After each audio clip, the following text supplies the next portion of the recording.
السلام علیکم۔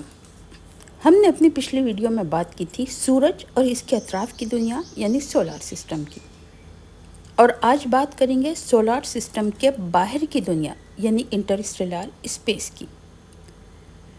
Interstellar space آخر ہوتا کیا ہے؟ کیا اس اسپیس میں کوئی میٹیریل موجود ہے؟ اس کی باؤنڈری کہاں سے شروع ہوتی ہے اور کہاں ختم؟ اور اس کی معلومات ہم تک پہنچی تو کیسے؟ ایسے ہی انٹرسٹنگ سوالات کے جوابات کو آج ہم سمجھنے کی کوشش کریں گے۔ چلیے سب سے پہلے سمجھتے ہیں اس کے مطلب کو بہت ہی آسان طریقے سے۔ انٹر کے معنی ہوتے ہیں درمیان، اسٹیلار کا مطلب ہوتا ہے اسٹارز، اور اسپیس کا مطلب ہوتا ہے جگہ۔ اسی طرح انٹر اسٹیلر اسپیس کا مطلب ہو گیا کسی بھی دو اسٹارز کے درمیان پائی جانے والی خالی جگہ۔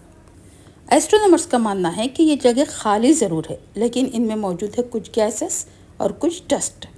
اس میں موجود ہے 90% ہائیڈروجن، 8% ہیلیم، 2% ہیوی گیسز اور کچھ ڈسٹ بھی۔ اور جب انہی گیسز اور ڈسٹ کے درمیان ایک گریوٹی سے بن جاتی ہے تو بننے لگتے ہیں نئے نئے اسٹارز۔ چلیے اب ہم نے یہ تو جان لیا کہ انٹرسٹیلر اسپیس ہوتا کیا ہے اور اس کے درمیان کون سے گیسز موجود ہیں۔ اب یہ سمجھیں گے کہ آخر یہ اسپیس شروع کہاں سے ہوتا ہے۔ تو اس کی باؤنڈری شروع ہوتی ہے کسی بھی اسٹار کے ہیلیوپاس سے۔ ہیلیوپاس دراصل ہر اسٹار کی آؤٹر باؤنڈری ہوتی ہے، جہاں پر ان کی میگنیٹک فیلڈ بالکل ہی کم ہو چکی ہوتی ہے۔ اب کسی بھی اسٹار میں یہ کیپیبلٹی نہیں ہوتی کہ وہ اپنے اطراف گھومنے والے کسی سیلیشیل آبجیکٹ کو تھامے رکھے، جیسے ہمارا سورج، جس کی گریویٹیشنل لمٹ میں آتے ہیں 8 پلینٹس، کچھ مائنر پلینٹس، ایسٹیرائڈز اور کمیٹس، یعنی بس صرف یہی۔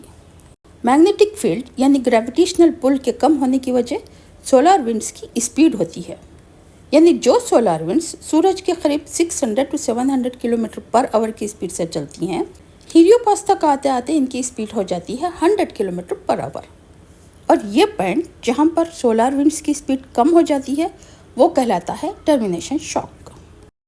یہ سولار ونڈز، یہ ٹرمینیشن شاک اور یہ ہیلیوپاس۔ چلیے اس کو سمجھتے ہیں اس آسان ڈائیگرام سے۔ تو یہ ہے سولار ونڈز، سورج کے قریب ان کی اسپیڈ ہوتی ہے 600 to 700 کلومیٹر پر آور، اور یہ ہے ٹرمینیشن شاک، جہاں ان کی اسپیڈ ہو جاتی ہے 100 کلومیٹر پر آور، اور یہ ہے کسی بھی اسٹار کی آؤٹر باؤنڈری یعنی ہیلیوپاس، اور یہیں سے شروع ہوتا ہے انٹرسٹیلر اسپیس، یعنی کسی بھی اسٹار کی گریویٹیشنل فورس کا دا اینڈ۔ بہرحال آگے بڑھتے ہوئے سمجھنے کی کوشش کریں گے کہ کسی بھی دو اسٹارز کے درمیان ایک ایوریج ڈسٹینس آخر ہوتا کتنا ہے۔ تو نیشنل ریڈیو ایسٹرونومی آبزرویٹری کے مطابق ملکی وے میں موجود کسی بھی دو اسٹارز کے درمیان کا ایک ایوریج ڈسٹینس ہوتا ہے 5 لائٹ ایئرز کا، اور 1 لائٹ ایئر ہوتا ہے روشنی کا 1 سال میں طے کیا جانے والا فاصلہ، اور 1 سال میں روشنی ٹریول کرتی ہے 9.7 ٹریلین کلومیٹر کا فاصلہ۔ جہاں بات کی جائے ہمارے اپنے اسٹار سورج اور اس کے قریب ترین دوسرا اسٹار پروکسیما سینچری، تو اس کا ڈسٹینس ہے 4.2 لائٹ ایئرز کا۔ اب اگر اسے کلومیٹر میں کنورٹ کر لیں تو یہ بن جائے گا 40.17 ٹریلین کلومیٹر۔ اللہ اکبر! یعنی اربوں کھربوں اسٹارز کے صرف اور صرف دو اسٹارز کے درمیان کا یہ ڈسٹینس، تو ساری کائنات کتنی بڑی ہوگی یہ تو وہی خالق جانے گا جس نے اسے پیدا کیا۔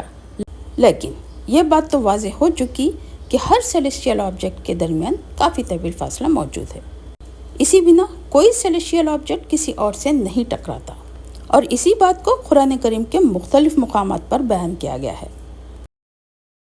جیسے سورہ انبیاء ورس 33۔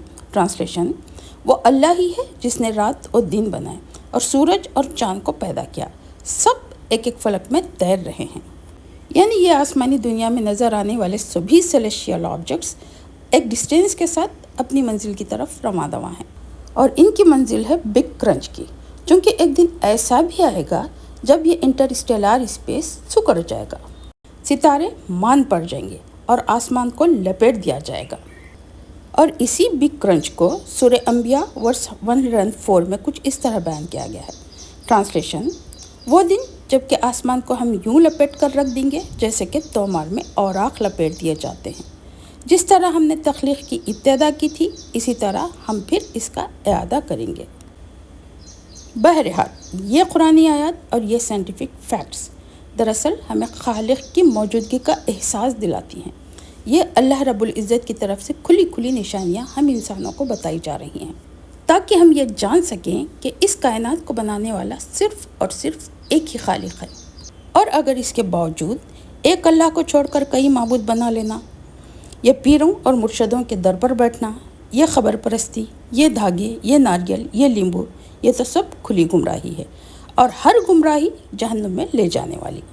اللہ ہم سب کو اس شرک سے بچائے۔ بہرحال اب سمجھیں گے، کیا ہم انسانوں کے لیے انٹرسٹیلر اسپیس تک پہنچنا ممکن ہوگا؟ نہیں، بالکل بھی نہیں، چونکہ اس کا بھی ذکر سورہ رحمان ورس 33 میں موجود ہے۔ ترجمہ: اے جنوئنس، اگر تم زمین اور آسمانوں کی سرحدوں سے نکل کر بھاگ سکتے ہو تو بھاگ دیکھو۔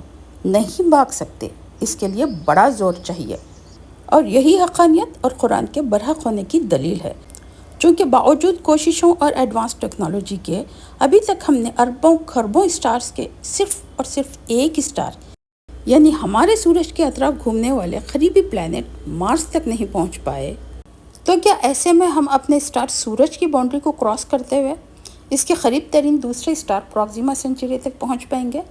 جواب آپ سوچیں۔ بہرحال ایک انفارمیشن کے تحت یہ سمجھتے چلیں گے کہ کس اسپیڈ سے اپنے قریب ترین دوسرے اسٹار پراکسیما سینچری تک پہنچنے کے لیے ہمیں کتنا وقت درکار ہوگا۔ اس کو سمجھیں گے آج کے ٹیکنالوجی کے سب سے fastest probe Parker Solar Probe کی اسپیڈ سے، جس کی اسپیڈ ہے 6,92,000 کلومیٹر پر آور، جسے سورج کی معلومات حاصل کرنے کے لیے بھیجا گیا تھا۔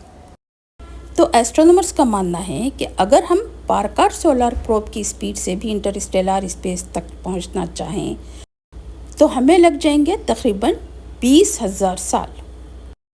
دوسری طرف اگر ہم اسپیڈ آف لائٹ یعنی 9.7 ٹریلین کلومیٹر پر ایئر کی اسپیڈ سے پراکسیما سینچری تک پہنچنا چاہیں تو ہمیں لگ جائیں گے 4 سال، چونکہ سورج سے پراکسیما سینچری کا فاصلہ ہے 4.2 لائٹ ایئرز کا۔